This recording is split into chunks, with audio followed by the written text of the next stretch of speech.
Look back at your life 5 years ago. Who were the people, friends, and relationships around you? Who were the influential connections in your life, or lack thereof?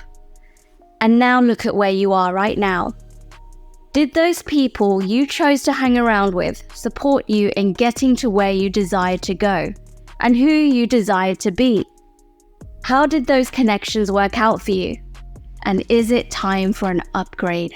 Here's a quote by Jim Wern that I love. It goes, "I like messy people who don't fit in a box or stay between the lines, but whose integrity is greater than any rule book and whose loyalty is stronger than blood." Hi, I'm Bayal, yoga educator and embodiment coach for sensitive, vision-driven cycle breakers, and today I'm sharing my 3-minute thoughts, about 10 minutes because I have a lot to say, on the importance of the company you keep or don't keep. Did you know that our yoga scriptures tell us how important your social environment is on the path of seeking? Your attention, focus, discipline, and consistency is as good as the people you surround yourself with. The Hatha Yoga Pradipika speaks not only of the environment and diet of the practitioner in progressing on the yogic path, but also of the people you should surround yourself with and keep away from. Maybe you're a lone wolf, a rebel of the status quo. This world of Maya, of delusions, and clearly false systems doesn't understand you and isn't built for your hypersensitivity, your highly developed sense of self-awareness, your inner knowing and creative ways. You've always known that you're different. You don't fit in and you have a big mission in this life. You might be unclear about it, but you damn well know you have a purpose and you're here to fulfill it. Swami Swatmarama in the Hatha Yoga Pradipika touches upon the ideal conditions of a yoga practitioner. And he mentions the importance of keeping the right company, that to truly be able to sustain your practice, you cannot afford to be distracted by those who are completely immersed in the world of senses, of sense gratification. Why?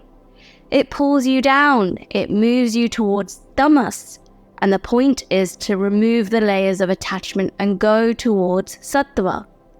We are guided to not engage in distraction and drama, as this leaves no time for solitude and self-inquiry and meditation. A person on the yogic path understands that they are not like everyone else. Combine this with being an entrepreneur, and boy, those asleep in the matrix really won't get it. And when people don't get what you do, naturally they become afraid. They want to bring you down to their level. They're afraid of your growth. You're not who you used to be. You don't call anymore. You don't listen to their trauma dumping for hours on end. You have boundaries now. For those of us with hypersensitivity and awareness, change and growth is an epic thing. We've changed, we've grown.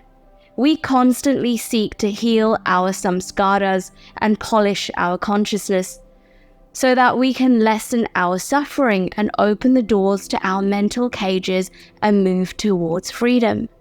I mean, that's the point, isn't it? We seek to align with Dharma so that life flows and supports us. When we are stable and healthy, we can support others in finding their inner wealth too. In the past, I was so disconnected from my roots, from the dharmic path, the path of seeking, that I wasn't even aware that I was surrounded by leeches and vampires. There's no pretty way to put it, it's not a judgment, it's a fact. My world was one of lack of safety, surrounded by bullies, tyrants, and narcissists. I was so naive that I didn't think there were actually bad people in the world who had bad intentions towards me. Fast forward in time, I started to experience and learn that even those described as empaths could be toxic as fuck. I mean, you tell me, what's worse, a covert narcissist or a covert toxic empath? Two sides of the same coin, right? Gone are the days I allow people to drain me of my time and energy. Gone are the days where my kindness is my weakness. True kindness is telling people where to stick it and politely asking them to seek help or a therapist. What a great discovery that we are not responsible for other people's emotions, their loneliness, or their suffering. That there are containers and support systems that exist for these states of being. How amazing that we truly have the agency to move from victimhood to warriorship. Keep in mind I'm talking in the context of toxic people and clearly not advocating ignoring people's suffering. When you truly commit to your impactful mission and authentic path that aligns with your soul's desires, that sense of fulfillment, those old shadows will rise. Those who are not on the same path as you will seek to derail you off of it. Which is why the Hatha Yoga Pradipika advises to speak less to those attached to the world of material pleasure and those imprisoned in their own minds. Surround yourself instead with those who carry similar callings and hold similar values, those who encourage your spiritual growth. As a sadhak, a seeker, yours is a path of self-inquiry, focus and discipline, commitment and consistency. You either make time for it and set clear boundaries with those who don't understand what you're doing and how this way of life is important for you, or you make time for distractions, energy drains, and more mental and emotional struggles. If your physical space where you sit and meditate or where you even work on your spiritual, creative, and ethical calling or business is not clear of clutter, how can you expect to have clarity of mind and purpose? Similarly, if your circle of friends are not those who do the inner work, are not those who constantly grow and change and have self-awareness and some sense of focus and discipline, how can you expect to level up and move towards your potential? You've probably already experienced the derailing that happens when someone expresses doubt in what you do and your big dreams and goals. That shit you need to protect. Don't tell small minds your big dreams. I don't care if that includes your family. Just like we're taught in the tradition that our yoga practice must be private and protected from the outside world, so too our focus on our unique path and vision must also be protected. Develop that discernment of who will help you get to where you need to go and how you can also be that support for others, that cheerleader. But choosing the right people will all depend on your relationship and level of trust and safety and friendship with your own self. Remember that true wealth is your connections, your partnerships and relationships, and most obviously, the relationship you have with your own self. Community can nourish your soul, but the wrong people can poison it. Protect your borders.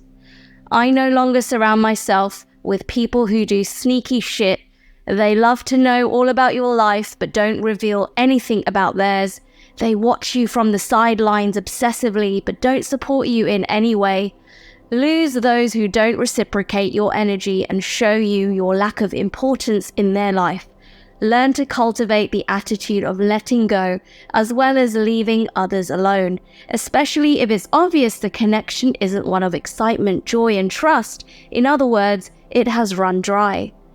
Some relationships just run their course. Learn to release and confront the fear that comes with creating more empty space in your life.